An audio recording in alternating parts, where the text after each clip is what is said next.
आजच्या होऊ घातलेल्या जिल्हा परिषद पंचायत समितीच्या निवडणुकांमध्ये आज आपल्या व्यासपीठावरील ज्यांनी मनोगत व्यक्त केलं ते माझे स्नेही सन्माननीय सौरभबाबा शिंदे, बाजार समितीचे सभापती जयदीपजी शिंदे, उपसभापती हेमंतराव, माझे ज्येष्ठ मार्गदर्शक मालोजी अण्णा, तसेच पंडाप्पा, प्रदीपजी, मनसिंगराव, हिंदूराव आप्पा आणि रघुनाथजी तरडे, प्रदीप तरडे, सर्वच मान्यवर इथं उपस्थित आहेत. सन्माननीय व्यासपीठ, बरेच जणांनी आणि आजच्या या पत्रकार या सभेसाठी आपल्या आवर्जून उपस्थित राहिलेले माझे स्नेही प्रशांतजी गुजर, धनंजयजी गोरे या पत्रकारांचं मनापासून स्वागत करतो. बरेच जणांनी आपापली मनोगत व्यक्त केली. आज योग असा आहे, नाव्याची पौर्णिमा आहे आणि बाबा सगळा प्रचार संपून, पदयात्रा संपून मला हरिपाठाचा काही भाग मिळाला आणि आरतीचा अख्खा संपूर्ण लाभ मिळाला. म्हणजे कुठंतरी या बामणोली गावामध्ये श्री कालभैरवनाथाच्या छत्रछायेखाली कुठंतरी माझी कनेक्टिव्हिटी असेल पांडुरंगाची जर्नी. आणि आमच्या कृष्णद महाराजांनी माग मला काकडा आरतीला बोलवलं होतं. काकडा आरती खूप पहाटे असते, सर्वांना माहित आहे. पण महाराजांना विचारा, 5 मिनिटं मी 3:30-4 वाजता पहाटे लवकर आवरून इथं तयार होतो. सांगायचा भाग राजकारणाचा वेगळा आहे. आणि जेव्हा मी सभापती झालो तेव्हा मी पण माझं मनोगत व्यक्त केलं होतं की पहिल्यांदा मी हरिभक्त पारायण वारकरी आहे, माळकरी आहे, टाळकरी आहे आणि मग सभापती आहे किंवा राजकारणी आहे किंवा समाजाशी असलेलं नातं आहे. पण आधी मी एक संप्रदायातला घटक आहे. आता होऊ घातलेला आळंदी कार्तिकी यात्रेमध्ये महिगाव येथून आळंदीची यात्रा निघते किंवा एक कार्तिकीची वारी होते. आमच्या सौभाग्यवती जयश्रीताई आणि मी दोघंही चालत गेलो होतो. आमचे महाराज भेटले होते, त्यांची कन्या पण भेटली होती. कापूरहोळच्या पुढं थोडस आपण एकत्र आलो होतो. दिंडीत तसा पहिल्यांदाच गेलो होतो, पण कधीही कुठल्याही प्रकारची वेगळी मागणी दिंडीत आम्ही नवरा बायकोनी केली नाही. पहिल्या दिवसापासून 6 दिवस सलग पोहे खायला मिळाले होते नाश्त्याला. आहे ते सगळं स्वीकारलं. जिथे टॉयलेट, बाथरूम जे वापरत होते सगळी जण तेच आम्ही पण वापरलं. जे भाजी भाकरी सगळी मिळायची दिवसभर आळंदीला पोहोचेपर्यंत तीच सगळ्यांनी ग्रहण केली.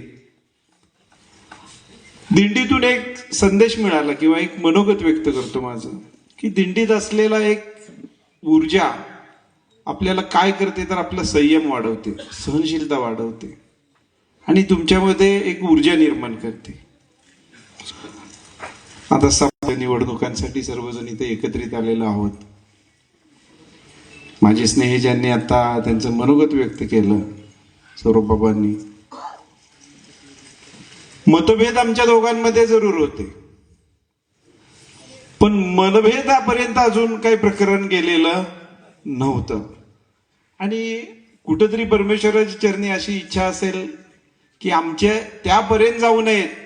आमची स्पर्धा होती, स्पर्धा असावी, प्रतिस्पर्धी पण असावा, पण स्पर्धा अशी वैयक्तिक कुणी आम्ही पर्सनली कुणीच कुणावर काही घेतलं नाही. जे काही एकमेकांचे आरोप प्रत्यारोप होते किंवा मतभेद होते ते एकमेकांपुरते होते. बाबा तुम्ही होता आदरणीय शिवेंद्रसिंह राजे महाराज साहेबांच्या निवासस्थानी. आम्ही तिथं पहाटे 5 पर्यंत आमच्या सगळे खलबत चालली होती आणि शेवट आमची महाराज साहेबांनी जे निर्णय दिले, सौभाग्यवती जयश्रीताई, सन्माननीय बाबा आणि चारुशीलाताई पवार ह्या गटामध्ये 3 उमेदवार दिले गेले. त्याच क्षणी सौरभबाबाचं आमचं होतं सगळं जे काय आम्ही ते पुसून टाकलं. क्षणात सगळं नाहीसं केलं आणि हातात हात घालून मनापासून एक चांगल्या भविष्याच्या दृष्टीने हा कुडाळ गट विकासाच्या दृष्टीने प्रवास करू असं दोघांनीही ठरवलं आणि त्या पद्धतीने आमचा आजचा हा सगळा राजकीय प्रवास चालू झालेला आहे. माझी सगळ्यांना विनंती आहे, 7 तारखेनंतर किंवा 9 तारखेनंतर निकाल लागतील. जयदीपजींनी सांगितलं इतक्या मतांनी निवडून येऊ, तितक्या मतांनी निवडून येऊ. पण माझं सगळ्यांना विनंती आहे, आपण एक एक मत मिळवण्याचा अजून प्रयत्न करू. आपण ओव्हर कॉन्फिडन्स मध्ये किंवा अति आत्मविश्वासात कुणीही जायला नको. बाहेरगावची मतदान असतील, आपली मित्रमंडळी असतील, सगळ्या तयारी किंवा जे काही नियोजन असेल ते नक्की पूर्णत्वास नेऊ. आजच्या होऊ घातलेल्या या निवडणुकांमध्ये आमच्या बाळासाहेबांनी सांगितलं, मगेश आमच्या शिवनानांनी सांगितलं की बामणोली गावचा विकास करा. मी सभापती होतो तेव्हा पांडाप्पा माझ्याकडे आले होते. आता ज्याच्या नावातच पांडुरंग आहे ते माझ्याकडे आले होते. त्यांनी सांगितलं दादा पेवरचं काम झालं पाहिजे. माझी पण या गावाशी या सगळ्या माणसांची एक नाळ जोडली गेलेली होती. माझ्या क्षमतेप्रमाणे माझ्या कुवतीप्रमाणे जेवढा निधी मला उपलब्ध करून देता आला तेवढा मी मनापासून आपण माहित आहे उपलब्ध करून दिला. हायस्कूलला तुम्हाला जी काही मदत करता आली ती केली. आता परत नवीन अजून काय असतात. विकास हा शब्द असा आहे की तो कधी पूर्ण होत नाही आणि त्याची मागणी कायमस्वरूपी राहते, फक्त स्वरूप बदलतं. खर तर जसं तुम्ही हक्कानी सांगितलं की दादा आणि बाबा 9 तारखेनंतर निकाल लागल्यानंतर तुमची जबाबदारी जास्त होती, तशी ती आम्ही स्वीकारलेली पण आहे. ज्या पद्धतीने आपण सर्वजण राजकीय प्रवास करणार आहोत त्यामध्ये आम्ही एक स्पर्धा ठेवलेली आहे, एक बक्षीस ठेवलेलं आहे. कुडाळ गटासाठी, कुडाळ गणासाठी आणि सायगाव गणासाठी. बाबांनी गडबडीत थोडस त्यांच्या सांगायचं राहून गेलं की ज्या गावामध्ये कुडाळ गटासाठी विक्रमी मतदान होईल त्याला 1 लाख रुपये आहेत.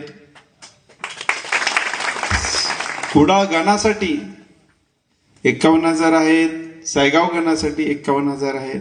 असे सर्वजण आम्ही एक एक आपापल्या परीने अशी बक्षिसं ठेवलेली आहेत.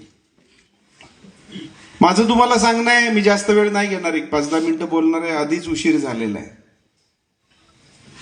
एवढा सगळा विकासाचं पर्व आदरणीय महाराज साहेबांनी उभं केल्यानंतर जर आपल्यात 20-25% मतं सुद्धा 25-30% मतं सुद्धा जात असतील तर त्याचं आपल्याला निरीक्षण केलं पाहिजे. किती मिळतायत मतं, किती टक्केवारी मिळते यापेक्षा किती मतं मिळत नाहीयेत याच्यावर जास्त आपण लक्ष केंद्रित केलं पाहिजे. कारण होऊ घातलेल्या निवडणुकांमध्ये बाबांनी सांगितलं मगाशी की आपण जी काही तुमची कामं असतील ती नक्की मनापासून मार्गी लावू. पण मला एकदा परत सांगायचंय की ऊसाचा प्रश्न होता, बाबांनी मांडला.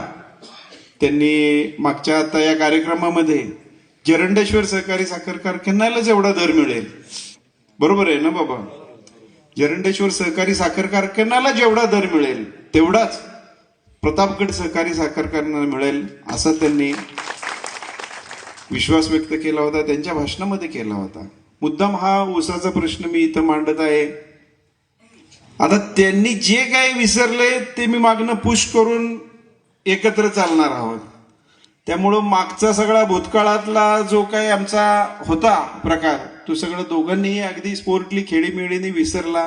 हातात हात घालून पुढे प्रवास करायचा ठरवला. आमच्यासोबत जयदीपजी आहेत, कुडाळ गटाचे नेते, ते पण आहेत. आता सगळ्यांना सोबत घेऊन या गाडीतून आम्ही एकत्रित प्रवास करणार आहोत. या कार्यक्रमासाठी बामणोली ग्रामस्थांनी आज चांगली पदयात्रा काढली, भरपूर सहकार्य केलं, सहभाग घेतला. बरेच ठिकाणी औक्षण झालं. औक्षण असं झालंय की उद्या कुंकवाचा काही टिळा आमच्या दोघांचाही नक्की कितीही साबण लावला तरी नक्की निघणार नाही.